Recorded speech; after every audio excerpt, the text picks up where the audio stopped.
Hey there, Eli again, coming at you from OSA Coventry, here to highlight one of my go-to products for very stubborn hair algae in aquariums, and that is this product here. This is the Blue Life Flux RX. Regardless of how good of an aquarist we are, generally every single one of us is going to run into some sort of hair algae down the road in your saltwater aquarium, whether it be a reef or a fish-only aquarium. Very easy to run into excess phosphates, excess nitrates, and eventually run into hair algae, bryopsis, turf algae in your aquarium.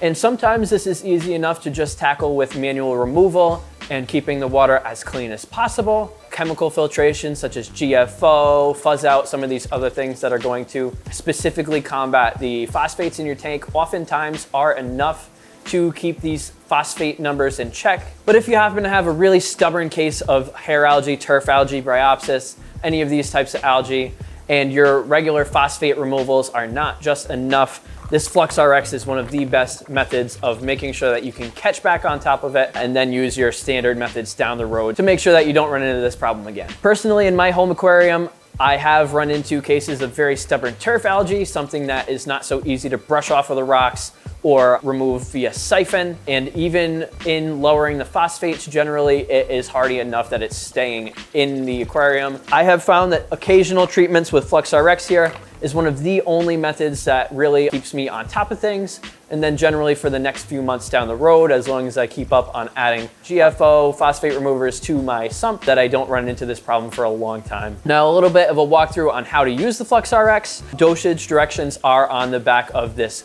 box here, and each box is good for about 100 gallons of water volume, so plan accordingly if your aquarium is larger than that. However, there are some intricacies to using this product that are not the most straightforward. So generally, when using the Flux RX, turning your skimmer off for the first 3 days is important because your skimmer is going to kind of over skim during that time period, and you want to make sure that this med has enough time to stay in the water column and enough time to actually work at those stubborn hair algae. After that 72-hour period, it is totally okay to turn your skimmer back on.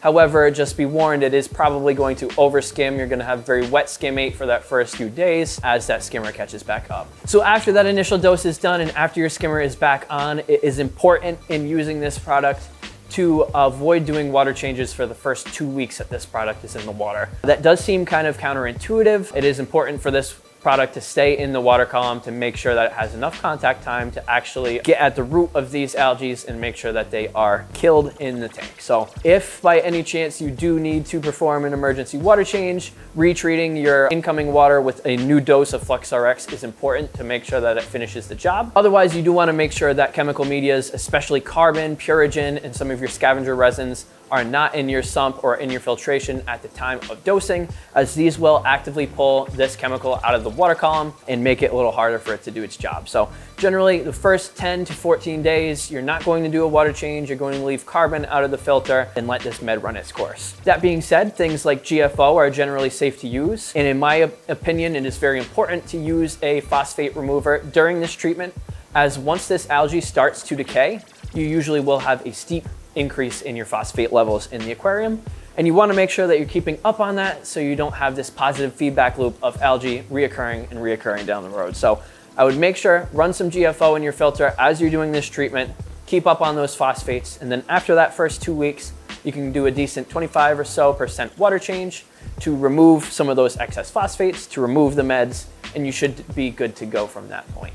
So once this med has run its course in your aquarium, you're practically hair algae free. You did your water change, you removed whatever remnants are still in the tank. It's definitely important. You don't want to have this issue again, and you shouldn't really be relying on this sort of a medical treatment to get rid of this algae in your aquarium. So what are the options for us to make sure that this doesn't come back? First and foremost, avoiding overfeeding our tanks is one of the most important ways to make sure that we're not running into phosphate issues in the water. Especially if we like feeding our corals or feeding some of your finicky eaters that really like cloudy foods, trying to make sure that we're not overdoing these foods, overdoing your amino acids, overdoing Coral Max and some of your other small aquarium foods is a great way to make sure that you're not adding excess phosphates to the aquarium. Especially sticking away from dry foods, flakes and pellets that are going to accumulate on the bottom will help you in the long run to make sure you're not introducing too many phosphates to your aquarium. Your filtration itself is the next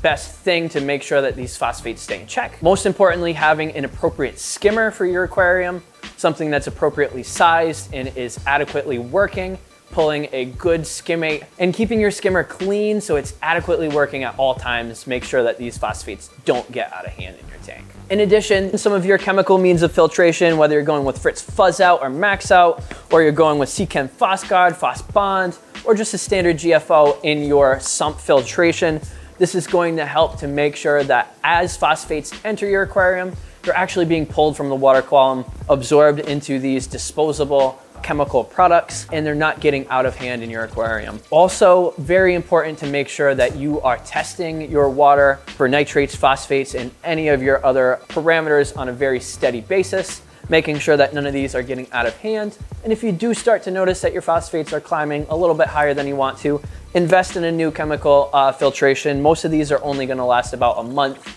maybe a month and a half in most aquarium settings. So making sure these are always up to date in your filter, making sure you're doing adequate water changes, and properly filtering your tank at all times will make sure that you don't run into these issues down the road. So thank you guys for tuning in. I hope that this was a useful topic for you guys. I know that these stubborn algae can be something that are very difficult to get on top of.